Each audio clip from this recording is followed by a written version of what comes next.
કથાની શરૂઆત કરતા પહેલા તમને કથા બધા કથા ખોટા ખોટું આનું નામ નામ નહીં કહેતા.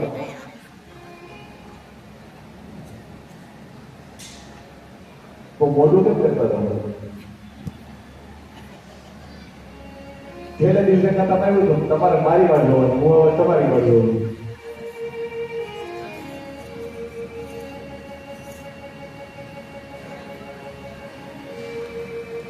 કઈ વાંધો નહીં, પણ આ રાજના સત્રમાં બધા 9 માં 5 બાકી છે, બધા આવી જાય. આજ નંદ ભાઈઓ રામ જન્મ રાજના છે અને કૃષ્ણ જન્મ 2 છે. અને બીજું કે મહેમાનો પણ આવે છે, એટલે કથા ઊભી જ રાખવી પડશે. ખાલી વાંચવાની નથી, કથા કરવાની નથી. મહેમાન આવશે સ્વાગત કરવું જોઈએ. નાના વરાછા રામજી મંદિરના મહંત આવવાના છે બાપુ, અને અત્યારે અમારા મંડળ પર આવવાના છે 11ની કથામાં. એટલે એની માટે કંઈક વ્યવસ્થા રાખજો.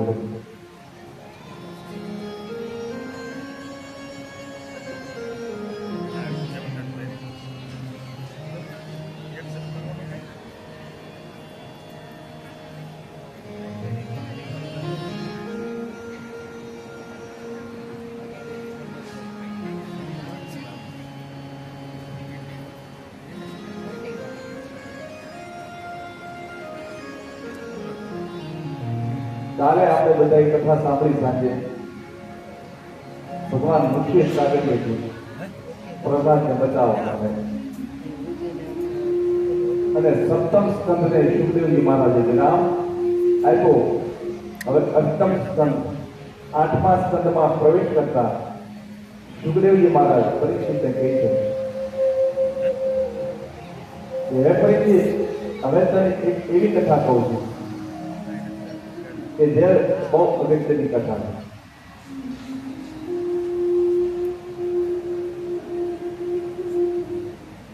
આ ભગવાનના ભાગવતની અંદર 12 સ્કંદ છે, આપણે બધાને ખબર છે. આ એક મોટી લીલામાં કોની આવે? ક્યાં ભગવાનની આવે? લાલાની આવે. આ ચાલુ આવશે એટલે કથા પૂરી થાય ત્યાં સુધી લાલુ જ રહે. હવે કોઈ ફરશે નહીં. અત્યારે જોઈએ ઋષભદેવ આવ્યા, કપિલ મુનિ આવ્યા, હજી વામનજી આવશે, મોહિની અવતાર આવશે. આજે આ બધા 3 દિવસ 4 દિવસમાં બધા અવતાર આવી જાય, પણ લાલો આવ્યા પછી કોઈ અવતાર લીધો આવે નહીં. 12 સ્કંદ છે, એમાં 10મા સ્કંદની અંદર ભગવાન કૃષ્ણનું પ્રાગટ્ય છે. પછી આપણે અત્યારે 8મા સ્કંદમાંથી 8મો પૂરો કરવાનો છે, 9મો ચાલુ કરવાનું છે. 9માં રામાયણ છે, રામકથા. આપણે રામકથા બે આવી તો 9 દિવસ ચાલે. આપણે બધા ખબર છે 9 દિવસની કથા આપણે 2 કલાક કરવાની.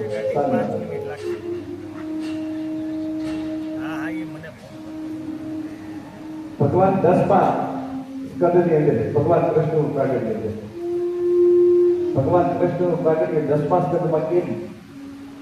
તો કે ભગવાન કૃષ્ણને જો જાણવા હોય તો આગળના જે 9 સ્કંદ છે એ 9ઠા ભક્તિ છે. આપણામાં 9ઠા ભક્તિ આવે, ભગવાન રામજીની મર્યાદા આવે, તો જ આપણે કૃષ્ણ ચરિત્ર સાંભળી શકીએ.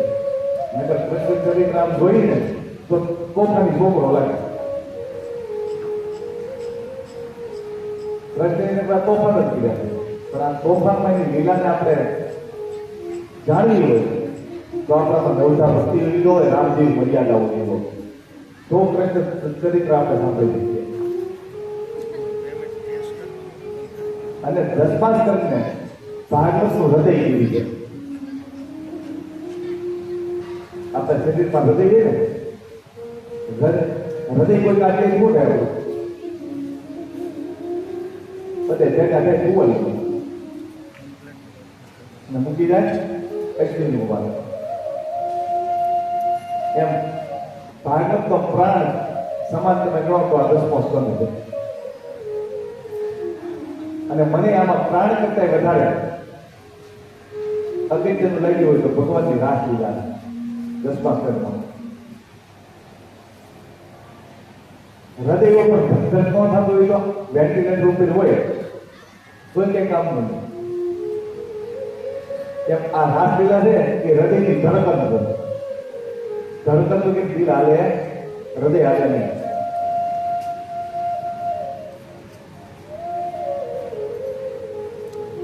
એટલે ભગવાનનું ચરિત્ર સાંભળવું હોય તો આપણામાં નવધા ભક્તિ હોવી જોઈએ. આગળના 9 સ્કંદ છે નવધા ભક્તિ છે. અને 10મો સ્કંદ પ્રભુનું પ્રાગટ્યમાં છે. અત્યારે 8મા સ્કંદમાં પ્રવેશ કરતા સુખદેવજી મહારાજ પરીક્ષિતને કહે છે કે હે પરીક્ષિત, હવે તને એક હાથીની કથા કહું છું. માણસ છે તો ભગવાન તારે છે, પણ જીવ માત્ર ને કાળનારા પરમાત્મા છે.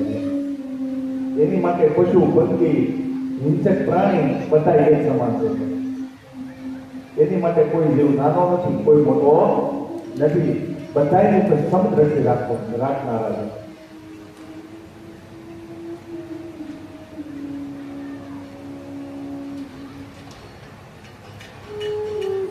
વિપુલ પર્વતની તળેટીમાં ગજેન્દ્ર નામનો હાથી પોતાના ફેમિલી સાથે રહે છે. પત્ની અને પુત્રોની સાથે રહે છે. સંસાર સુખ ભોગવે છે. અને એકવાર અતિશય ગરમી હોવાથી એને વિચાર કર્યો કે હાલો તળાવમાં જઈ નાહીએ, જેનાથી મજા આવે. આપણે ઉનાળામાં ફાર્મમાં જઈએ ને, બહુ તડકા પડવા માટે કે ફાર્મમાં જઈએ, આપણે નાવા માટે જઈએ, આખો દિવસ સ્વિમિંગ પુલમાં પડ્યા છે.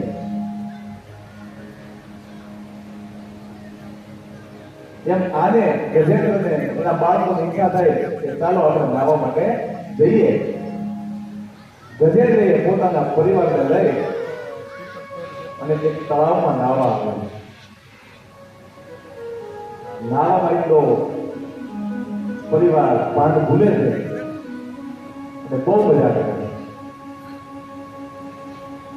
પણ ગજેન્દ્રને ખબર નથી કે આ તળાવની અંદર એક મગર છે.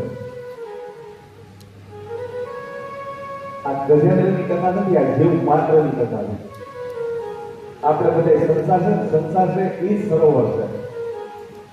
એમાં નાવા પડીએ ને તો કાળ ક્યારે પકડાય ને આપણને ખબર રહેતી નથી. બાયું, છોકરા, પતિ એની આજે એટલા વ્યસ્ત થઈ જાય ક્યારે મોત આવી જાય આપણને ખબર રહેતી નથી.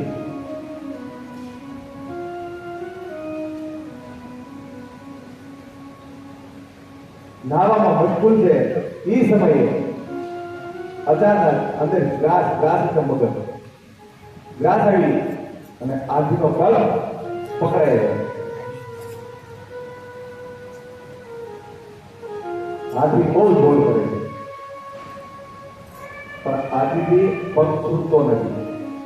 જેમ કે હાથી છે એ જમીન ઉપરનું પ્રાણી છે અને મગર છે પાણીનું પ્રાણી છે. એટલે એમાં એનું વધારે બળમાં કઈ હરકત છે, હાથીમાં કઈ બળ ઓછું નથી. બધા પશુમાં જો મોટા મોટું બળ હોય તો હાથીમાં હોય.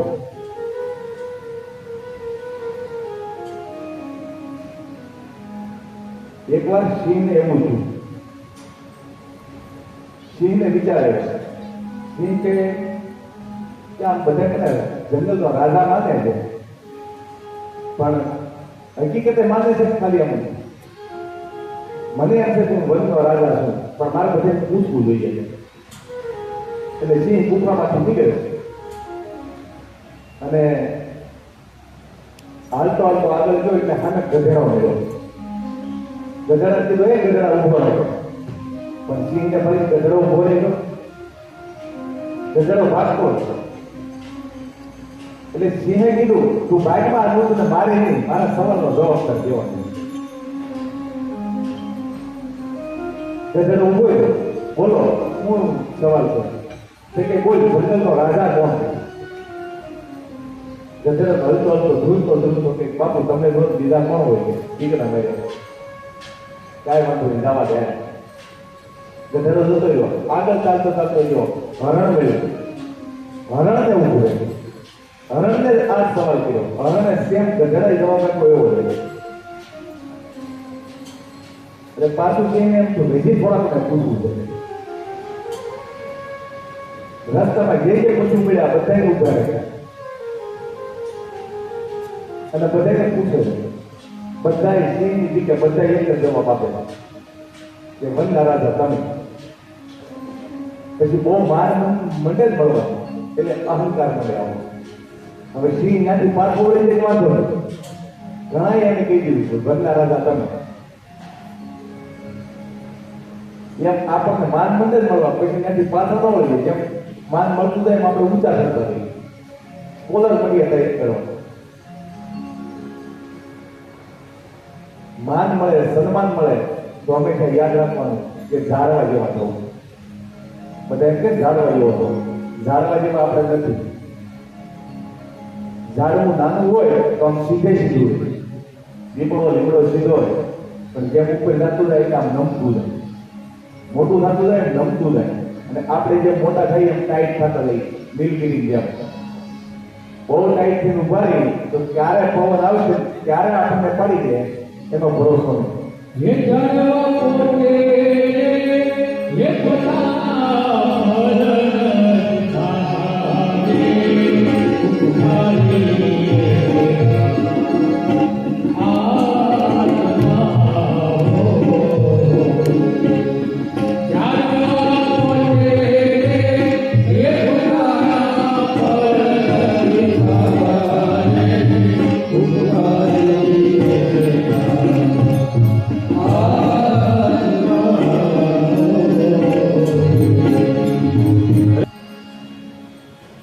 માન મળે એટલે ઝાડની ઘરે નમતા શીખવું જોઈએ.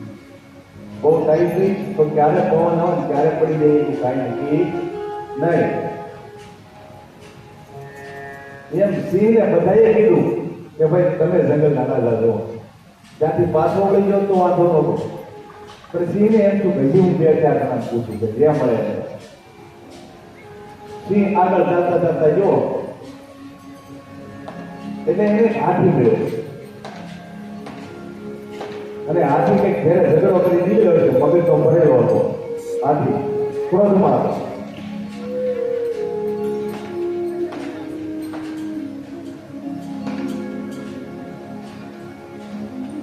હાથી ક્રોધમાં હતો. હાથીને ઉભો રહ્યો અને હાથીને પછી હું કીધું ભાઈ એ હાથી આવું હોય. હાથી તો ક્રોધમાં અને એમાં પાસે સુતારો કર્યો હાથી. એ હાથીના ઉભો રહે, મારે તમને એક સવાલ કરવો છે જવાબ છે. એટલે હાથી ઉભો રહ્યો.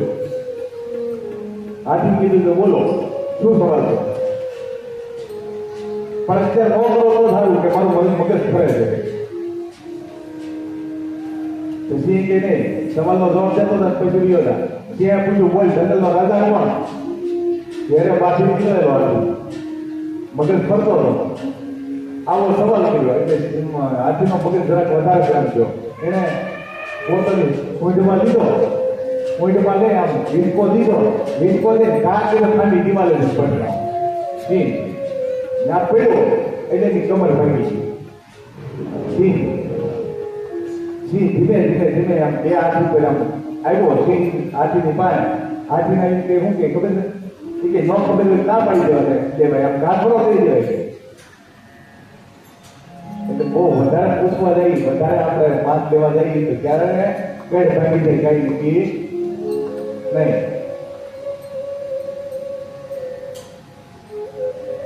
એમ હાથીનો પગ ગ્રાસે એટલે કે મગરે કાળે પકડ્યો. હાથી છોડાવવા માટે બહુ તાકાત કરે છે. એના બાળકો એની પત્ની પણ છોડાવવા બહુ કરે છે. પણ હાથીનો પગ ભૂલતો નથી. જેમ ધોધ કરવા જાય છે એમ હાથી પાણીમાં ફસાતો જાય છે અંદર. થોડીક વાર પત્નીએ દીકરા હોય બોલે પીવું પછી પત્નીને દીકરાઓને એમ લાગ્યું કે આ તો મળશે આવે આપણે મારી આને મૂકી દો, આ ભલે મળે આપણે તો કાંઠે નીકળી રહો ને એમ કરી હાથીના બચ્ચા એના બાળકો અને તેની પત્ની છોડી અને કાંઠે નીકળી જાય. આમ જ આપણું પણ થાય. મધ્ય વખતે કોઈ આપણે એને નહીં હોય, દીકરા દીકરા કરીએ છીએ, રિશ્તા નાખીએ છીએ, હોવું કરીએ, પતિ પત્ની કરીએ, પત્ની પત્ની કરીએ, પણ અંત સમયે કોઈ હરે આવતું નથી.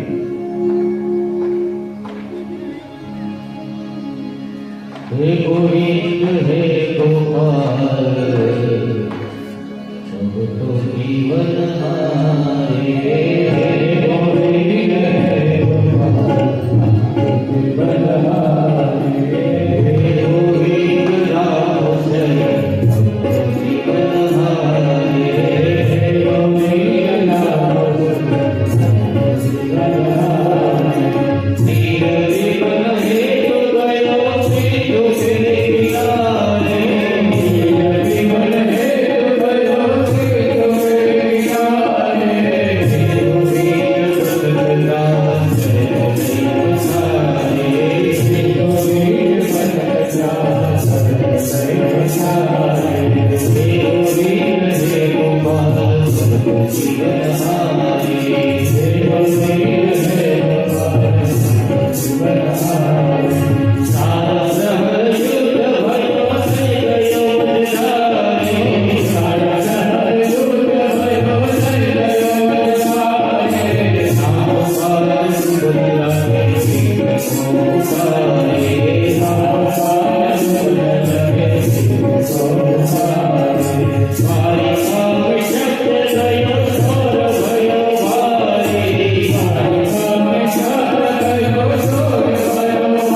હાથીનો પગ ખેંચાવા લાગ્યો. પત્ની અને પુત્રો ઉભે છોડીને ભાગ્યા.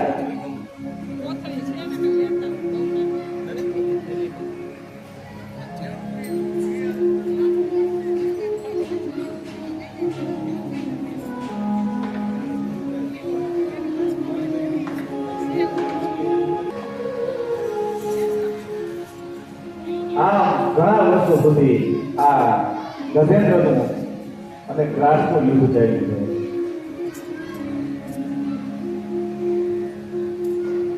ગરુડ પુરાણની અંદર લખ્યું છે કે આપણું પેડું આવે ને એટલે શરીરમાં આપણે ચિહ્નો ભગવાન ચિઠ્ઠી મોકલવા પડે છે. એટલે આપણને ખબર પડી જાય કેટલા દિવસ બાકી છે, કેટલા વર્ષ બાકી છે. ગરુડ પુરાણની રીતે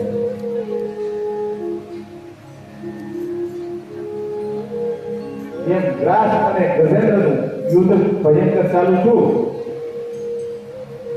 એમાં ગ્રાસનું જોર વધતું જાય છે, કાળનું જોર વધશે, માણસનું જોર વધશે નહીં.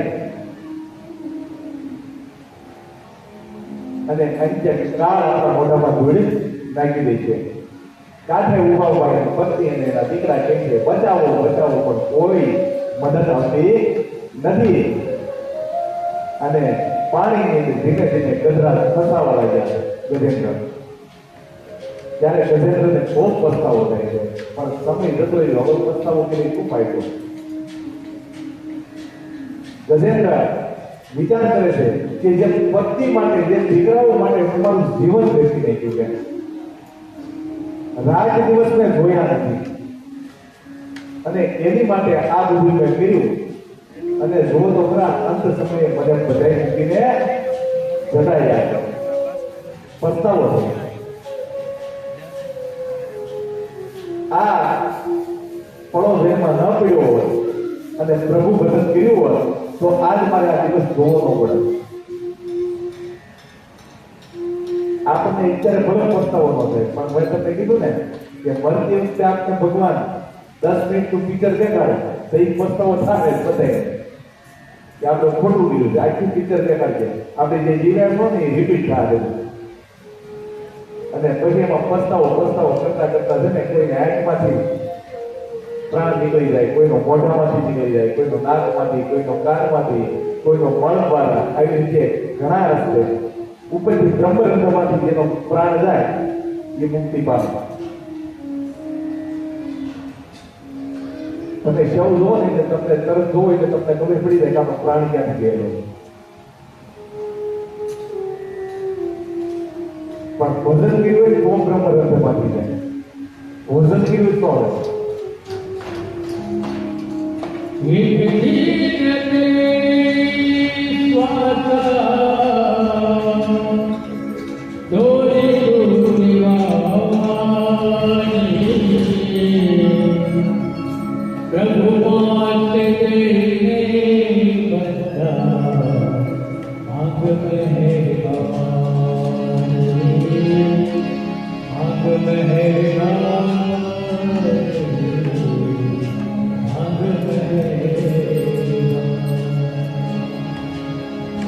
ગજેન્દ્ર બહુ પસ્તાવો કરે છે. હવે શું કરવું? ત્યારે અંત સમયે ભગવાન એની ઉપર કૃપા કરી છે. એને ભગવાનનું સ્મરણ મરતા મરતા ગીતાજી લીધું છે, મરનારી એકવાર ગીતા બોલે તો પણ મોક્ષ ગતિની પ્રાપ્તિ આપું છું. એમ ગજેન્દ્રને પસ્તાવો જો પછી વિચાર કર્યો કે અત્યારે તો હવે છેલ્લી લડાઈ તો યાદ કરવું છે નારાયણને. પણ નારાયણ ખાલી નકરો યાદ કરવો ખોટું છે. આપણે કોકને આપ્યું તો કોક આપણને આપે. ફક્ત ખાલી આપણે ભાગ્ય રાખીએ તો કોઈ આપણને આપતું નથી. હવે ગજેન્દ્ર તો પાણીની અંદર છે, પાણીની બહાર નીકળી જાય એમ નથી, કઈ વસ્તુ લાવી શકે એમ નથી. પરમાત્માને મારે શું આપવું? ત્યારે એની નજર તળાવના કાંઠે કમળ ઉભું કરી છે. પોતાની સૂંઢ વળાવીને એ કમળને તોડ્યું, સૂંઢને આમ આકાશ ઉપર રાખી અને પરમાત્માની પ્રાર્થના કરી કે હે પરમાત્મા, તારી માટે જીવ બધાય એક સરખા છે. હું તારા ચરણની અંદર આવું છું. હે પરમાત્મા, મેં ઘણા પાપ કર્યા છે, મને માફ કરી દે. અને અંત વેળાનું આ છેલ્લું પુષ્પ હું તને અર્પણ કરું છું. આ પુષ્પનો સ્વીકાર કરીએ એમ કરી અને આ પુષ્પ હું સૂંઢમાં જે પકડેલું હતું એ પુષ્પને આકાશ તરફ ફેંકી દીધું છે. જેવું આકાશ તરફ ફેંક્યું એટલે ભગવાન તરત જ ગરુડ ઉપર સવાર થાય. ગજેન્દ્રના ઉદ્ધાર માટે ભગવાન 1 મિનિટની વાર લગાડતા નથી. બોલાવો તો 1 મિનિટની વાર લગાડે નહીં. એટલે જ આપણે ગમે ત્યાં આપણે જઈએ ને, જો ભગવાનની પાસે જઈએ, મંદિરે જઈએ, કોઈ સત્યનારાયણની કથામાં જઈએ, આવી ભાગવત કથામાં જઈએ, એટલે ખાલી આંખે નથી જતા. ઘઉં ચોખા જે આપણને ભગવાન લેવડાવે એ મુઠ્ઠી ભરીને આપણે લેતા જઈએ છીએ. કથામાં ક્યારેય ખાલી હાથે જવાય નહીં, મંદિરે ક્યારેય ખાલી હાથે જવાય નહીં. અમુક જગ્યાએ ખાલી હાથે ન જવાય, ત્યાં આપણે મૂકી દેવી લાવવું પડે. ત્યાં કંઈક આપો તો ભગવાન રાજી થાય છે, ભગવાન રાજી થાય છે કે મેં આને આપ્યું છે તો મને અર્પણ કરે છે. બાકી ભગવાનને કોઈ જરૂર નથી. ભગવાન તો લક્ષ્મીપતિ છે, લક્ષ્મીપતિ છે એને આપણે શું દઈ શકવાના? આપણા ઘરમાં લક્ષ્મી છે, એની જ કૃપાથી આપણા ઘરમાં લક્ષ્મી છે. એટલે જ કરીમાં આપણે કઈ કેરા પુષ્પો અર્પણ ક્યાં લગે મેરા, આ બધું કહેવાનો એ જ છે. જ્યારે એની ઈચ્છા થઈ જાય કે પાછું લેવું છે ત્યારે એક થપાટ મારશે ને આપણે પાછા આકાશના રોડ રહી જાય.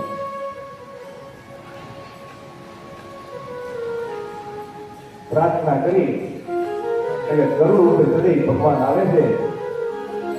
ગજેન્દ્રનો તો ઉદ્ધાર કરે છે, પણ સાથે ગ્રાસનો પણ ઉદ્ધાર કરે છે.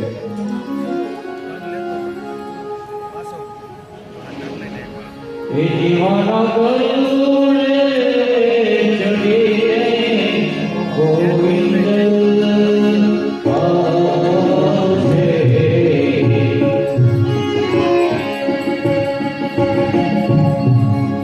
એ દીવાના કરુણે ચડીને ગોવિંદ પાસે આવશે.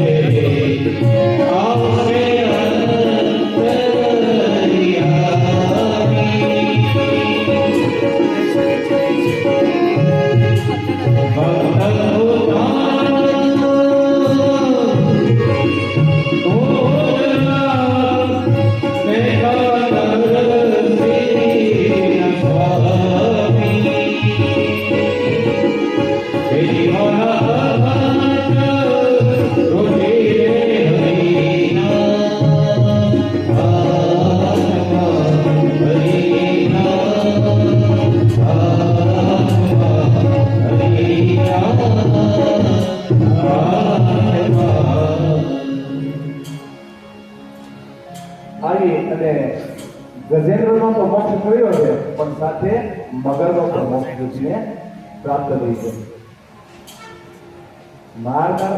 મરનારનો તો મોક્ષ થાય, પણ મારનાર કોઈ મોક્ષ કરી પરમાત્મા આવે.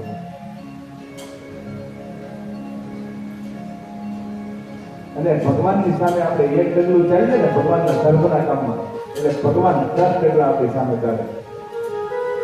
એમાં કોઈ શંકા નથી. તમે માન્ય ન માન્યની વાત અલગ છે. બાકી તમે એક ધર્મનું કામ કરો, આ 8 દિવસની અંદર ઊભું કરેલું છે. આ કોઈ 2 મહિના 4 મહિના પહેલા તારીખો નથી દીધી, નાળિયેર 2-4 મહિના પહેલા નથી દીધી કથામાં. એક અઠવાડિયામાં આ બધું ઊભું કરેલું છે. પણ ધર્મનું કામ હતું. ધર્મના કામમાં હાલતા જાય ઈડન એરપોર્ટ પરિવાર 2-4 જણા ખાલી હાલતા જાય આખી છે વીકના માણસો બધે જોડાઈ ગયા. આમાં કોઈ ઘેર બોલાવાઈ જશે કે નીચે ઉતરો, પણ સમય જો એટલે બધા સાથ આપ્યો. ધર્મમાં તમે આગળ ચાલો એટલે તરત જ ભગવાન તમારી સામે 10 ડગલા ચાલે છે. નરસિંહ મહેતા કામ કરતા, નરસિંહ મહેતાના બધા ભગવાને કામ કર્યા, 52 કામ કર્યા. કેટલા? નરસિંહ મહેતા ગાવા બેસી જાય અને ભગવાનને દ્વારકામાંથી ભાગવું પડે. એ તો ગાવા બેસી ગયો છે, હવે નક્કી નહીં કઈ ગાવાનું બંધ કરે. અને કામ આદરી બેઠો છે, હું નહીં જાઉં તો એની ઇજ્જત નહીં ને મારી ઇજ્જત જાય. મારા ભજન ગઈ છે. ભજનમાં એવો ભરોસો હોવો જોઈએ કે ભજન ગાઈ એટલે ભગવાન આવ્યા વગર ન રહે. 1 વાર આવ્યા ભગવાન, 2 વાર આવ્યા, 3 વાર આવ્યા, પછી ભગવાને 3નો પાસ કરી દીધો. આ ગમે તે બોલાવે તો પાસ કાઢો તાત્કાલિક. અને 52 વાર અપડાઉન કરેવા. કેટલી વાર જઈ પી પડે એ કાંઈ નહીં, જય શ્રી કૃષ્ણ કરી કરે કેદારો ચાલુ અને પરમાત્માનું સ્મરણ કરી અને કેદારના રાજમાં પરમાત્માને યાદ કરે એટલે દ્વારકાધીશ તો જોડે, પણ દ્વારકાધીશની સાથે સાથે એની રાણી ઉપર ચોરતી થઈ જાય. હાલો જુનાગઢ બધા દાવા દ્વારકાની અંદર. દર્શન દો ઘનશ્યામનાથ મોરી કલ્પિયા. અમારું રાજેશ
થોડીક ખુરશીની વ્યવસ્થા કરજો જે નીચે ન બેસી શકતા હોય ખુરશીમાં બેસો.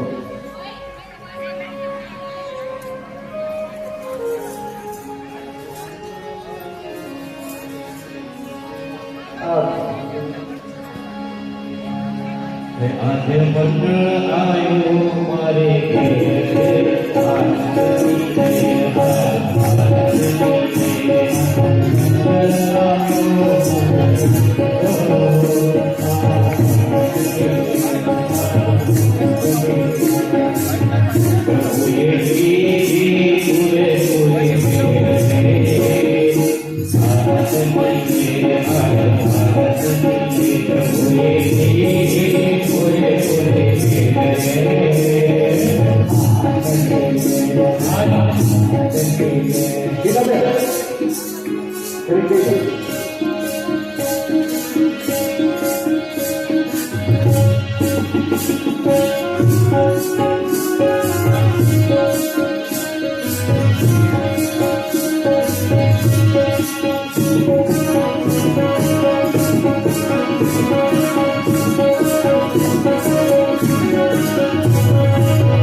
આગળ લઈ આવો નીચે નો બે કે ખુરશી બે હતો.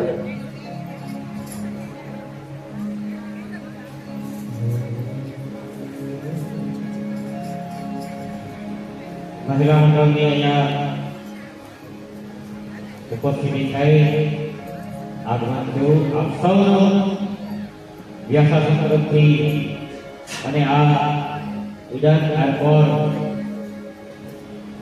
એરપોર્ટ પરિવાર તરફથી આપ સૌ મહિલા મંડળનું હાર્દિક સ્વાગત છે. અને આમાં બહેનોની બહુમતી બહુ જાણી હોય. અહીંયા એવું હાલત ઘરમાં એવું આવે બરાબર. ઘરમાં જેટલું થાય ને અહીંયા તો એની લીલા લે હાલવા દેવું પડે દાદા નકર કાલ કે ને જે હાથું ઢોકળું થાય. પણ શક્તિ સ્વરૂપ બહેનોનું હાર્દિક હાર્દિક સ્વાગત. આપ સૌની ઉપસ્થિતિ એ અમારો વિશેષ આનંદ છે. અને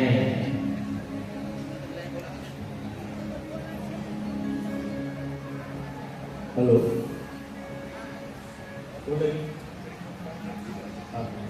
આપણે અમારે